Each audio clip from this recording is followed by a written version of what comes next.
Okay, we do have a quorum. We'd like to call the meeting to order. You all received the prior minutes. Any additions or corrections? Is there a motion to approve? Move to approve. Second? Second. All in favor? Opposed? The minutes are approved. Move on to the health officer report. Dr. Okay, Bales. great. So today we're going to talk about vaccines, as if you hadn't had enough talk about that already. So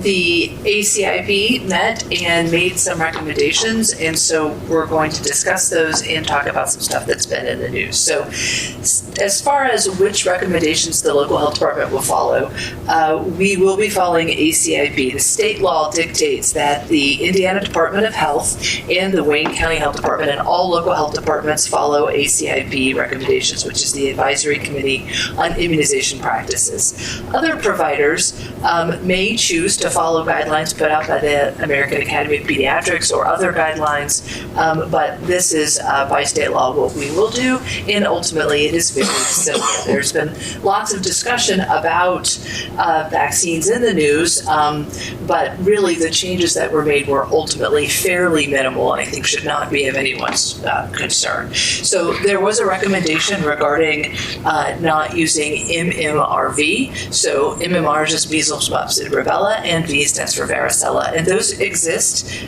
as MMR, which is a single shot, and varicella, which is a single shot, or the MMRV, which is combined. So the recommendation was that one not use MMRV in children.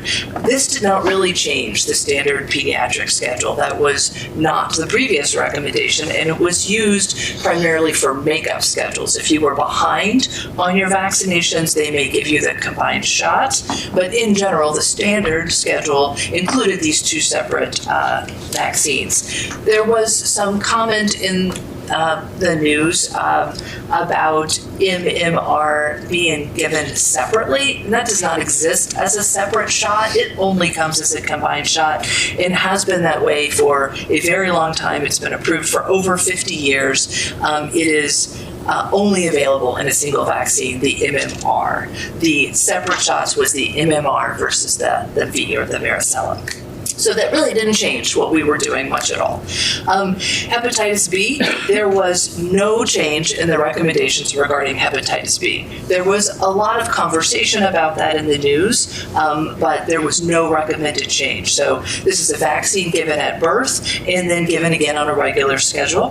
The confusing information that was out there is that it was, there was confusion about the rate or the way that hepatitis B is transmitted. And it was suggested that it was solely a sexually transmitted disease and therefore did not need to be given to children, but that is not the case. It is a sexually transmitted disease, but it can also be spread through infectious blood and bodily fluids. It is incredibly transmissible. It's one of those very, very easily transmitted viruses, and often people who have hepatitis B are asymptomatic, so they don't even really know that they have it.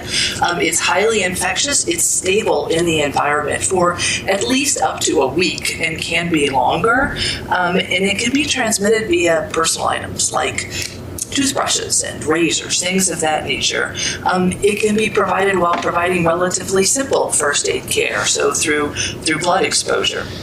Hepatitis B has no cure. It has treatments, but no cure, and it can lead to chronic disease, including liver failure, and that can be so bad that it can require transplant. And without a doubt, the best strategy for preventing this illness in our communities is through vaccination. These were the two things that were most publicized as far as the pediatric schedule is concerned. In Wayne County, we rank about 17th in the state regarding compliance with recommended pediatric vaccines, so that's pretty good. And at kindergarten, about 86% of our kindergartners have all of the required vaccines when starting school. So that's also pretty good. It's not quite the goal, which is in the 90s, but it's pretty good. So far we're doing locally very well on that, and we should keep up the good work and keep getting our vaccines. Now, as far as COVID is concerned, the ACIP recommended individual-based decision-making. That was the final recommendation, and basically what that allows for is, rather than a blanket recommendation that applies to everyone, it means that your individual health characteristics should dictate whether or not you get this vaccine. It also allows for insurance coverage. So you don't have to have a specific provider visit to get this covered. If you believe that you meet a high-risk criteria or you want to get the vaccine for some reason, it would be covered. There will also be a state supply for uninsured or underinsured individuals available at the health department of COVID vaccines, but we don't have it yet. We should have it, I would say, within the next couple weeks. Soonish. Yes, okay. So just as a reminder of what are risk factors for severe COVID disease, the strongest risk factor is age. So risk of death from COVID is 25 times higher if you are between the ages of 50 and 64 compared to someone who is between the ages of 18 and 29. It's over 300 times higher if you are greater than 85. So age is your strongest risk factor for severe COVID illness. The list of conditions that put you at risk for severe COVID illness is long. It's almost everything. And so this is not a complete list, but it's just the biggies. So it's any chronic lung, kidney, or heart disease, asthma, diabetes, cancer, anyone with a disability, any neurologic disorder, mental health disorders, obesity, physical inactivity, pregnancy, smoking, immunosuppression. The list is really long, and that's not all inclusive. I couldn't read it all to you. Even some of the things that for a while we were considering high risk maybe didn't turn out to fully pan out in the evidence. There's still mixed support. So even just hypertension may have some evidence that it puts you at higher risk. So it's a lot of things. So please consider getting your COVID vaccine.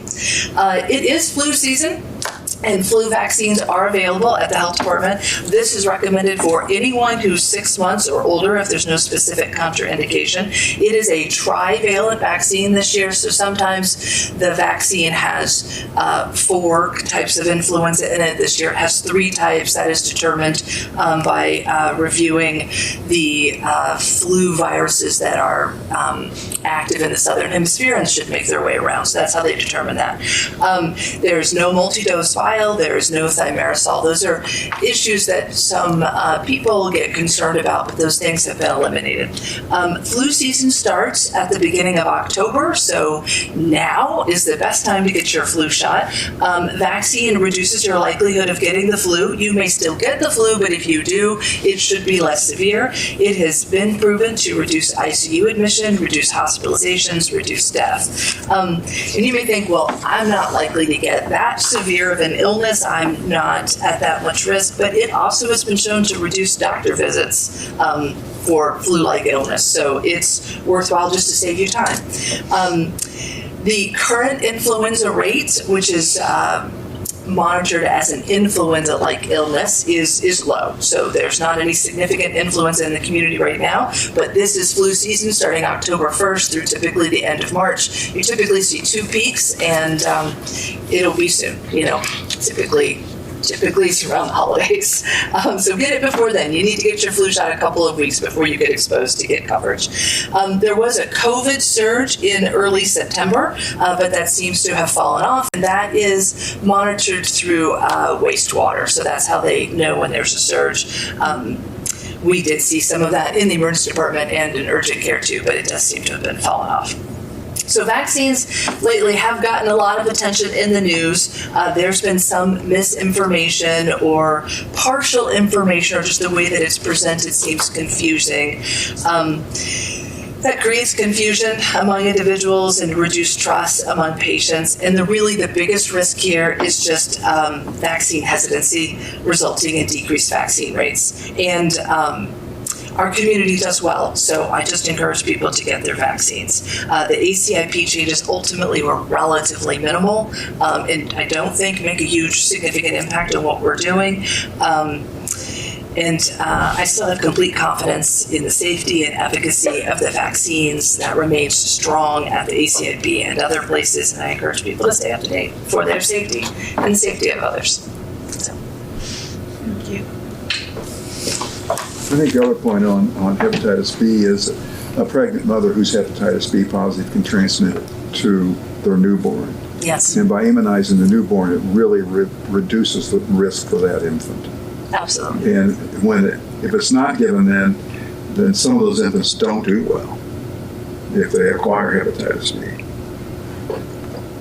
So that's why it's a routine recommendation. Question. From the mouth of a pediatrician. So as we talk about our bloodborne pathogen processes and procedures, Wayne County, we have a process and procedure. Schools have process. Is any of that going to change, or does that stay intact? I don't anticipate a change in that specifically, right? I mean, I know there's a lot of talk out there about this, that, and the other, and we follow a process not only here, school districts, a lot of employers have their employees go through that process. you mean after exposure? Well, for example, schools, in my situation, all of my employees had to go through bloodborne pathogen Training. Yep, absolutely. So none of that is going to change as of right now. Well, not that I'm aware of, right? Those policies and procedures on safe handling of bloodborne pathogens or exposures have been in place for a very, very long time and are just basically about safety and lack of, avoiding contact. Mm-hmm. So I think those would all, I'm not aware of any changes with anything to that nature. Certainly, vaccination to some of those bloodborne pathogens is protective, but still the standard policies for avoiding contact would remain the same.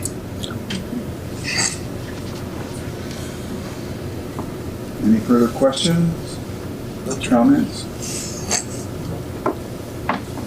Okay, we'll move on to the Deputy Director of Clinical Services report. All right, just going over some of the testing from September. We're still staying strong with our STI testing. We've got 41 HIV, 36 Hep C, 38 syphilis, 36 community gonorrhea, and then we're still continuing to test for TRIC-ED, completing your analysis now that we have a provider on site. Treatment is still available. We're hoping to be able to do more of that now with the provider. We did provide treatment for 3 syphilis cases last month. And then some additional STIs as well. So we are still seeing a prevalence with that. Looking at upcoming with the provider, she, as Josh mentioned earlier, she is credentialed to do different types of contraception. One of those being Nexplanon, which is a newer under the skin insertion type thing. With that, it's an every 6 months. She can do it in the clinic. Shelf price is about $1,200. Through the 340B program, we can get it for less than $600.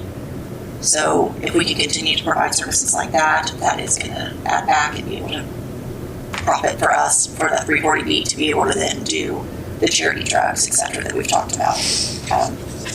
We do get drugs from the state to provide for some of these, but not every situation.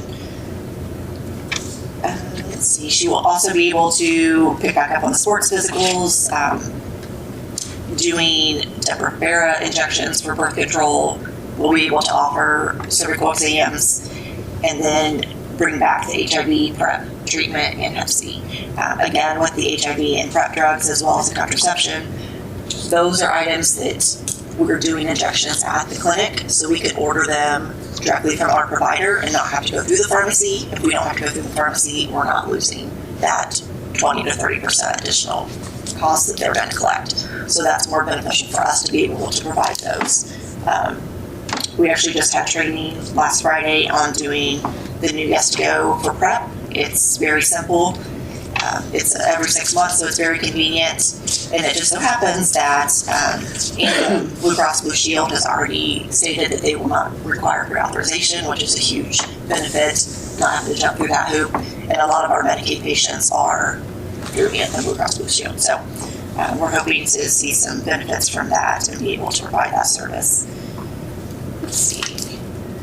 And then with regards to case management, at the end of September, we were about 119 cases, so we're still continuing to see those drop. We will be adding on any flu-related deaths upcoming if that is the case. Usually, obviously, flu season, we start increasing our case numbers a little bit. With regards to social media, we're still continuing to see an increase there. Views, 38,000, and then about 300 interactions. And we have about 9,000 followers, so we're still continuing to try to work on that. We are on Instagram now as well, trying to get more of a definition or an outline for how often we're going to post, just to make sure we're staying in people's feed with any of our upcoming events. With outreach, we're continuing to go to as many community events as possible. Even with the fewer staff, we're still making it happen. Flu, COVID, we're providing clinics off-site. So we've done at nursing homes. So we're able to provide that. Just before I came over, got the final authorizations to set up an account where we can bill Part D of Medicare, which is going to help us with RSV vaccines and shingles vaccines for those that have Part D Medicare. So that'll open us to be able to do RSV for nursing homes as well. All of those are very good sources of income. We have flu clinic coming up at Sugar Creek, and then we've done some at the schools. If there's any businesses or places, anybody that is interested in having us come out, they can contact me and we can get that set up. Also on the same note, we will provide homebound visits for vaccines if we have somebody that requires that. So that's a good option as well. That's it. Thank you. Environmental report, Chad. Looks like, so we've had several housing complaints here recently regarding roaches and sanitation issues. Since our last meeting, we've actually had 5 abatements and orders written. In regard to food, we're on our last quarter for inspections. We attended the 3-day IHA fall conference in Lawrenceburg, all the environmental staff, which involved a lot of training. And then we are attending the semi-truck wreck and sushi training on November 5th in Plainfield.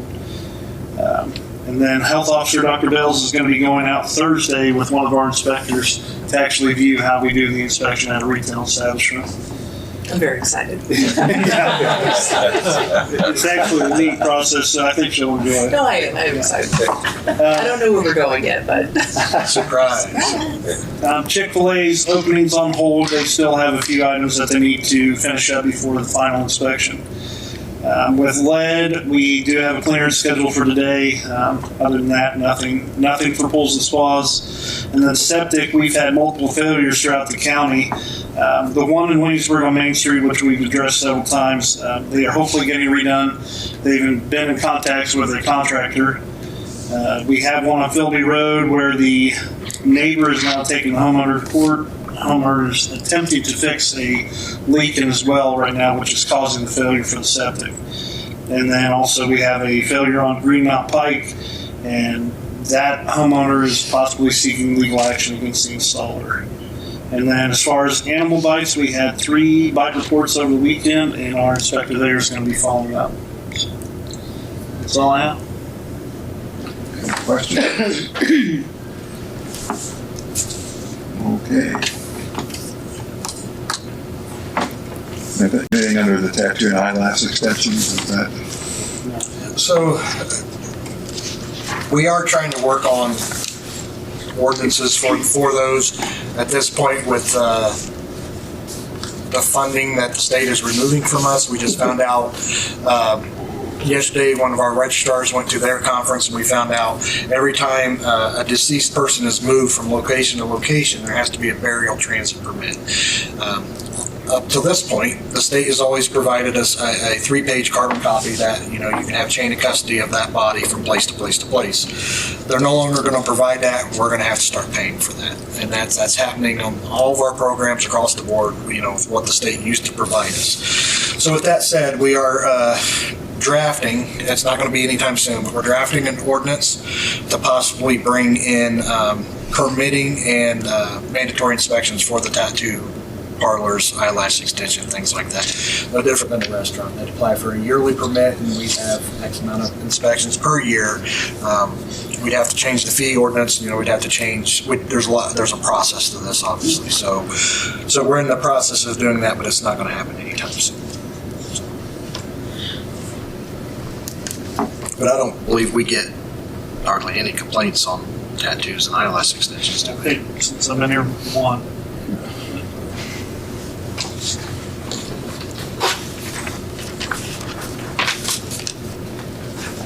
Ready for me? Yep.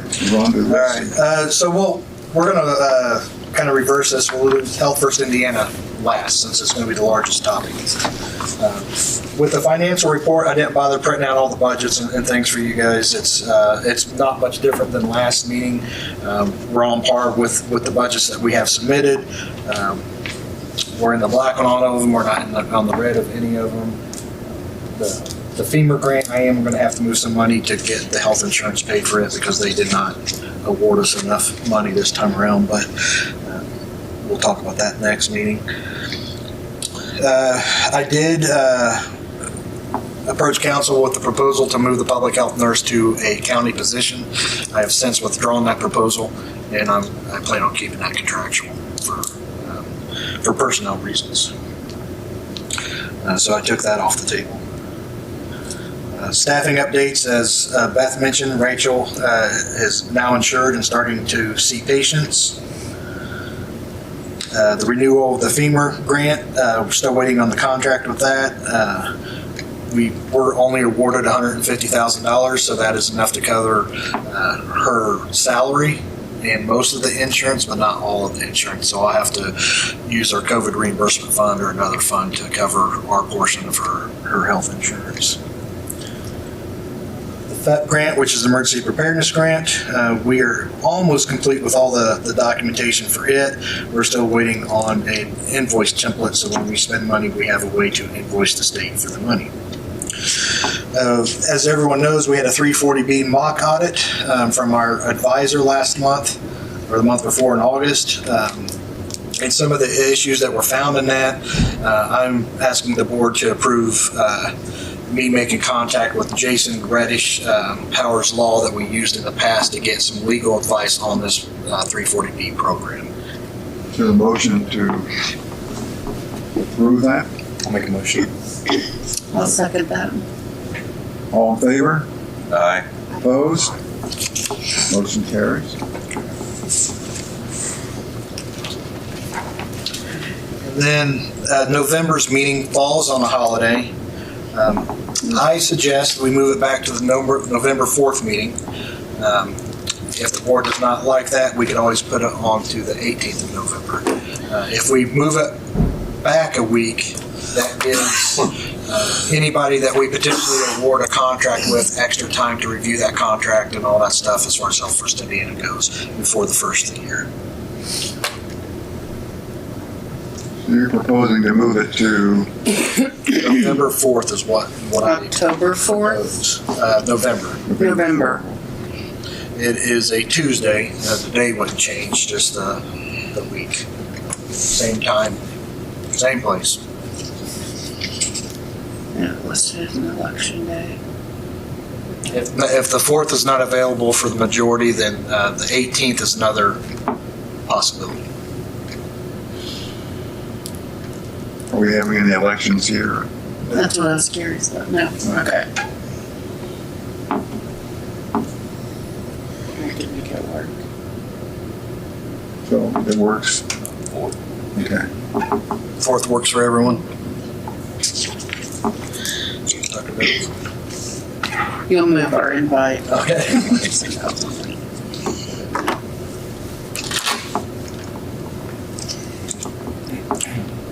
All right, now here's the meat and potatoes. So we put out the RFPs at the beginning of September. The close date on that was September 30th. We received 5 RFPs, requests for proposals, for the Health First Indiana funding. As far as the pot goes, we have $200,000 in the pot to award to whatever proposals the board approves. Dr. Bells, Beth, and I had a meeting yesterday, and we covered all the proposals. There were 5 issued, and they came from Birth to 5, Boys and Girls Club, Bridges for Life, Neighborhood Health, and then Reed Health.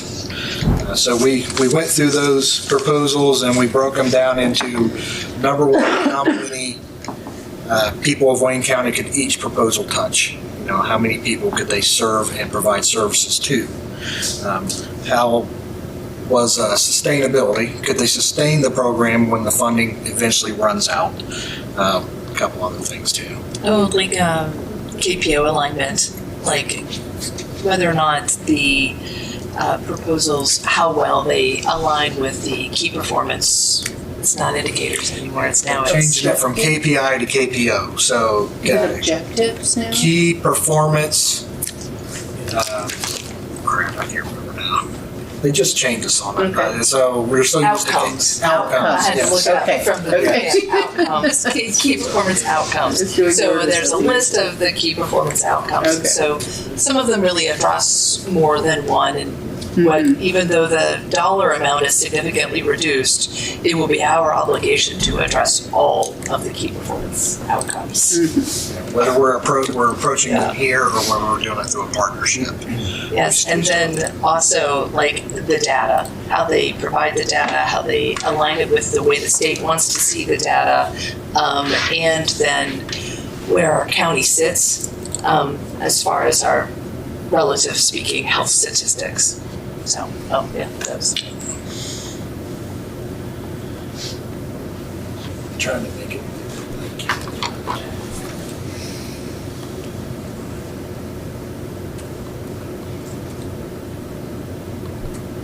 Yeah, it's not going to let me zoom in too much, I don't think. So where we sit, for some reason they have adult obesity zeroed out. We rank number 58th in the state. Children under the age of 3 completing recommended vaccines. 17th, as Dr. Bells stated earlier. Cigarette smoking during pregnancies, 64. So I know they took out tobacco cessation from Health First Indiana, but money can still be used towards pregnant females and the youth. So school children and pregnant females. So that still does apply. We did get awarded the TPC. TPC tobacco Prevention program, Coalition. Prevention Coalition grant, so they are working on it as well.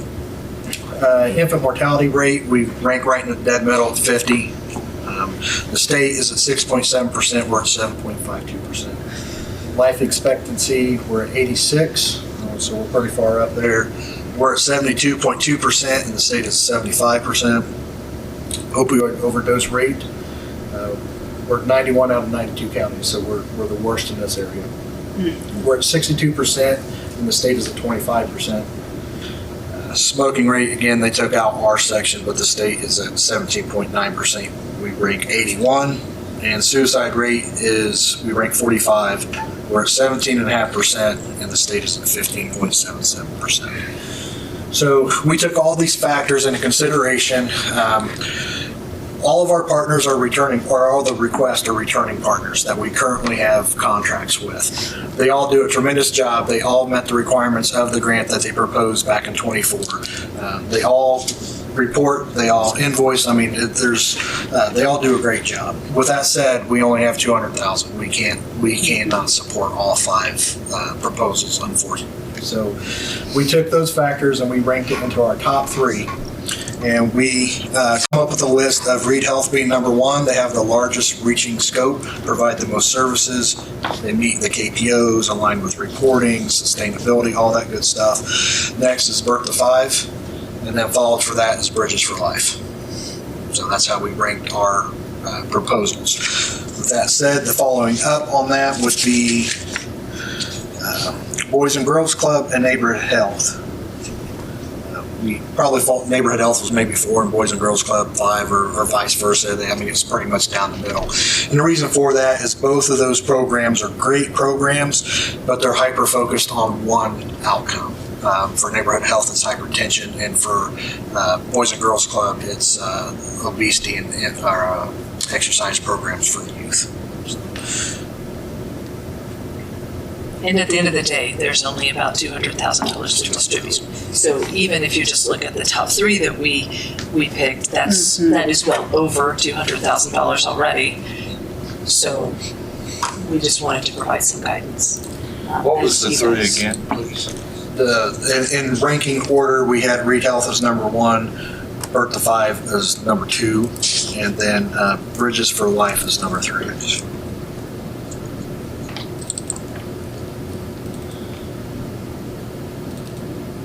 Do you want to speak a little bit more about why Bridges for Life is your number 3? For me, it is because we're ranked number 91 out of 92 for opioid overdose, and Bridges for Life provides a lot of different services. So they provide prevention, they provide education, they provide housing, they provide transportation. If they can get someone into rehabilitation, they'll drive them 60 miles away just to get to rehabilitation. They're having a program which is listed in the proposal as far as the VIP program, and that's a multi-step program.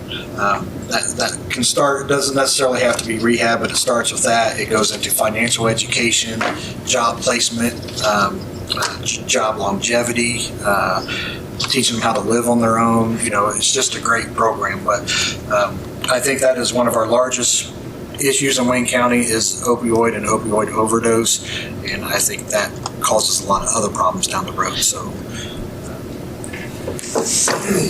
it satisfies the worst factor that we have here in Wayne County.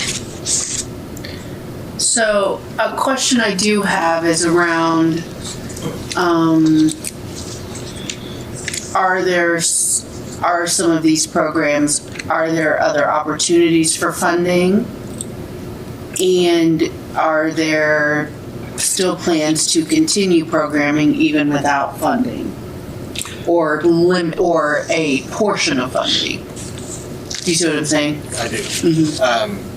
So the top 3 that we had, all had longevity plans within their proposal, so they could essentially operate after our funding runs out or any other funding. Is there other opportunity for funding for them? I can't answer that, whether there's other grants or anything out there for those particular programs. I'm sure there is if you dig deep enough, but I don't know for sure.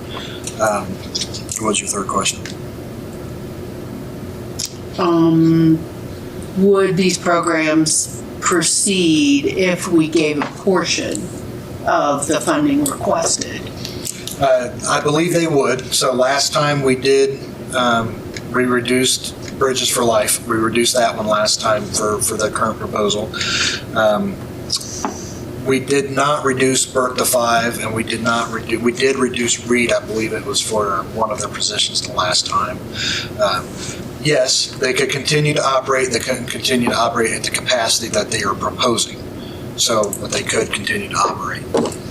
So I would guess Reed would lose a community health worker, and I would assume Bridges for Life would peer recovery coach. They would lose their peer recovery coach, and then Bertha 5, one of their teams that would be fine.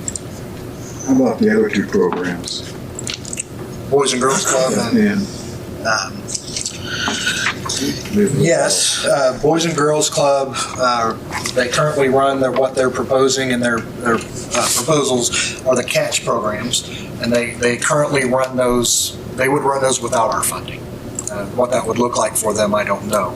Would they lose an employee or have to move a full-time down to a part-time? Probably so. But they would continue to operate and run the catch program whether we funded them or not. Another one is neighborhood health. That one there, I would assume they would still continue the care that they currently provide for their patients. I would assume that their home program where they do home visits may suffer a little bit if they didn't have the funding for this.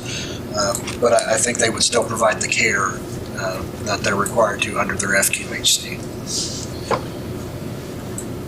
So if we took the top two, we would still have to cut a portion of one or both in order to stay within our 200,000, correct? Yes. So I'm pulling it up now. I didn't print these off because they were so long. Well, Reed was 110,000 request, 110. we're at the 5. Yeah. No, You said it was before we actually move on to 85. what we have to reduce. Well, it was, I think it was added. Right, it was actually, it says on there 95, but It was less. It was like Okay. I think it was actually. So that's the case, the top two priorities could be funded. Yep.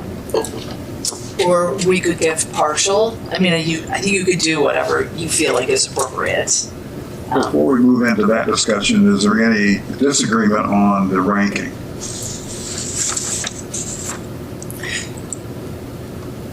I think there's opioid funding available for some of this, so we need to take that into consideration, and also looking at the amounts people turned in.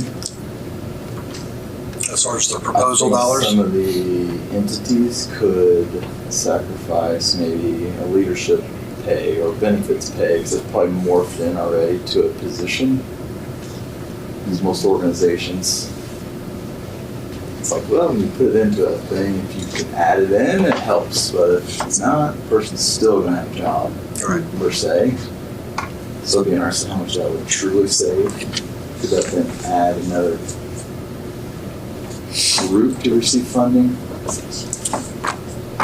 Because the more groups, the more they get out. There's a lot of stuff that happens that we don't even know about. So if you go to Reed's proposal, the requested cost for personnel Yeah. would be a community health worker, community health coordinator, and the community health director. And that adds up to $68,493.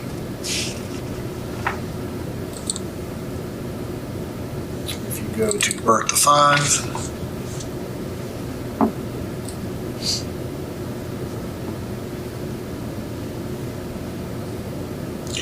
personnel and fringe, they have 60,000, which represents 3 full-time staff members plus part-time interns. And I question those numbers. Which numbers does employees? 3 or dollar? full-time staff and part-time interns for $60,000. They're very low paid, evidently. Very low. Yeah. That's what they have in their proposal. I So know. they Okay. have,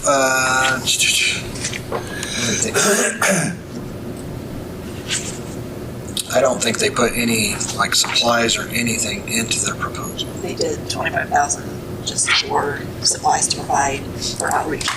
25,000. Assonance sheets, breast pumps, nursing beds. So their proposal adds up to 85,000, not 95,000.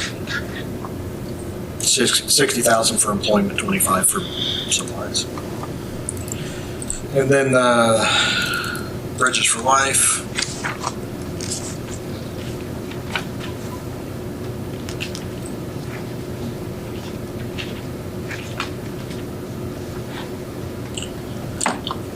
Three part-time workers, $53,040. Community health worker, $2,100.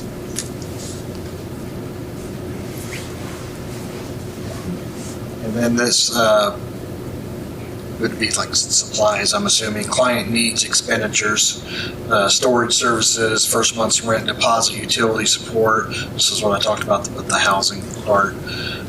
Was $37,500 for a total of $92,640. So we could actually modify each of the proposals dollar-wise to accommodate all proposals?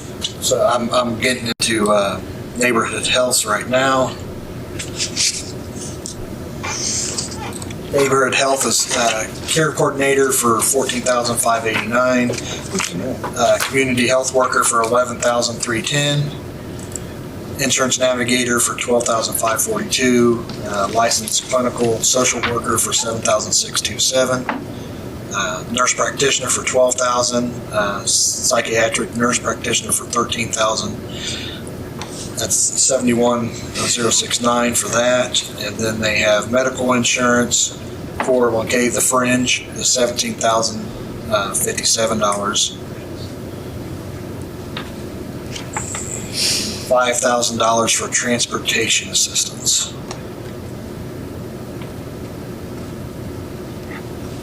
So they break that down into healthcare visits, regional specialists, dialysis centers, eye doctors, dental care, specialty care, physical and occupational therapy.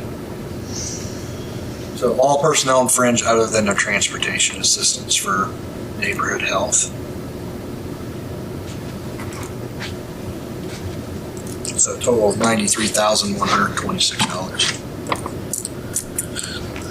And then Boys and Girls Club. They're requesting $45,065. This Basically personnel.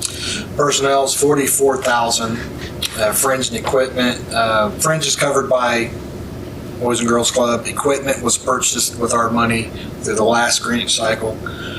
Supplies is $1,065. No contractual cost or any other cost, with a total of $45,065.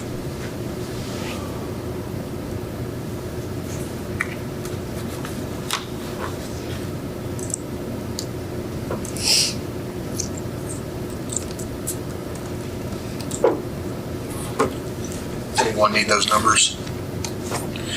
So I think in this meeting, we don't necessarily, it would be nice if we could, but if we can't, I think we need to at least in this meeting vote on which proposals we want to move forward. And then maybe on the 4th, we can decide dollar amounts on how we want to split that up. That way we're not pressured into making a decision today as far as dollars and splitting up and all that stuff. And I think we at least need to move proposals forward to at least the next meeting. So the situation is that to try to maximize the impact, you recommend that we go down to 3 organizations instead of trying to spread it out over all 5. That was my recommendation. Right. That's So the number of people being impacted the most from this service would be those top 3 that Dan presented, correct? that's the way we've seen it from the reporting of last cycle to what they put in their proposals. But we could also modify the amount of dollars because we could not fund all 3 of those top 3 recommendations. Not at their full asking price, no. So I think the question is whether we want to just, at this point, as a board, say, concentrate on those top 3, and then we're going to get how much funding. There'll be no one will get all the funding. There will be a reduction, which we would then decide the next meeting. Yeah, so, Be I mean, presented to us the next meeting. I don't envy you. You have a hard choice. I mean, it's, but I think we do need to narrow it down whether we're going to pick what we decided as the top 3, Beth and I and Dr. Bills, or if the board wants to modify that to what they want it to be. But I think it has to be decided today as far as which proposals we're going to move forward.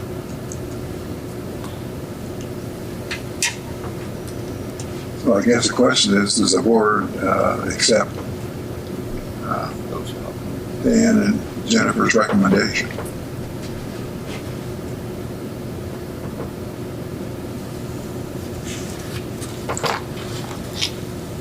From what I'm understanding, I think the impact of the most, these top 3 would do that. How we do it based off the dollars that we divide up among those 3 or 2, I would move in that as a recommendation to look at those top 3. Is there a second? Second. Further discussion? All in favor? Aye. Aye. Opposed?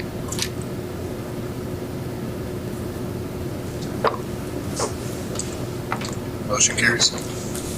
Okay. So next time you'll be discussing funding formulas for those three.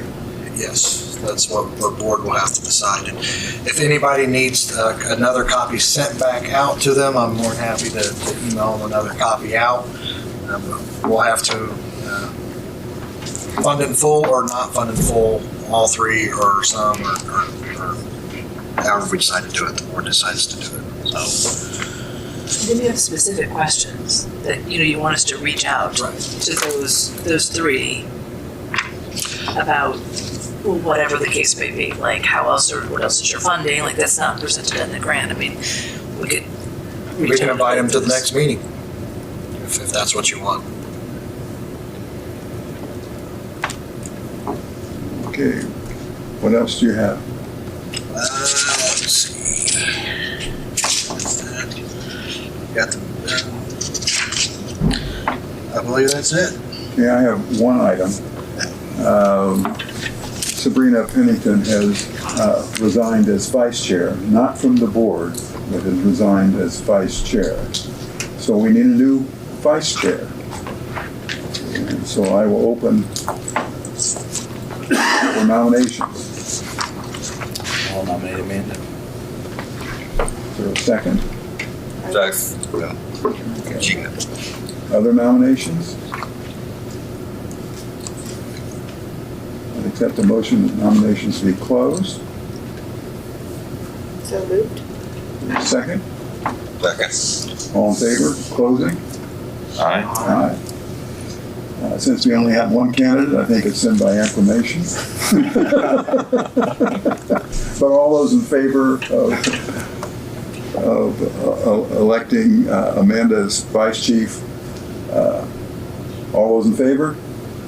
Aye. Opposed? Congratulations. Thank you. I have no other new business.